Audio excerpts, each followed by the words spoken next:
السلام علیکم جن 91 نیوز مهم خبرونه سره زم سمبل شاهین.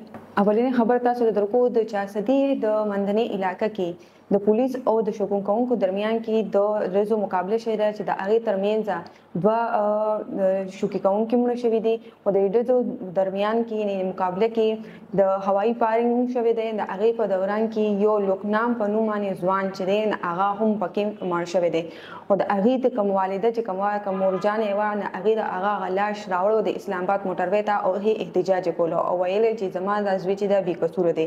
د هغې په وجه د اسلام آباد موټروي هم بنده شوې وه.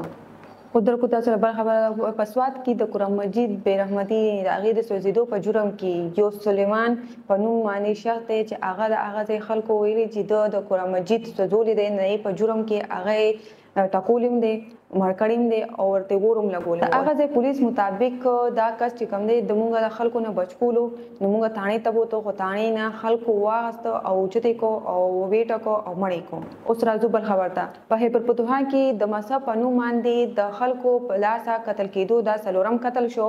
اولین قتل په 2017 کې ولی خان یونیورسيټي کې یو طالب علم چې نوم یې مشال خان هغه هم قتل کړو. د هغې نه علاوه په ساډیوال کې د پی ټی آی احتجاج په مظاهره کې یعنی د هغې احتجاج کوونکي هلته یو مولانا و چې مولانا نگار هغه هم قتل کړو او د دې نه علاوه په چارسدي کې یو ذهني بیمار شخص و هغه هم د مذهب په نوم باندې قتل کړی و. اوس راځو بل خبر ته. د لاورپنډۍ علاقه کورم کې د سکیورټي فورس गाड़ी چې کوم هغه په غش باندې روان وو د دې غش په دوران باندې په هغه باندې حمله شو د بم او بم دماکه په وکړل شو. د ای کې د 15 کسان چې کوم وو د ځوانان د پولیس فورس هغه پکې مړ شوي دي.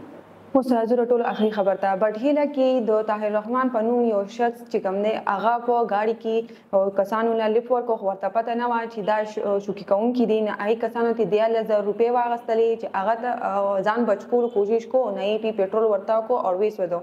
هغې د چغو نه پس بیا خلکو اسپتال ته وړو او اسپتال کې د هغه بیان دا ورکو چې ما نه چا سره دښمني وه او نه زما څوک دښمن و.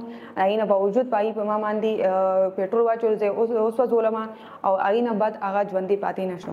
د جن 91 نیوز مهم خبرونه زه تاسو نه اجازت غواړم. د دوی الله پامان.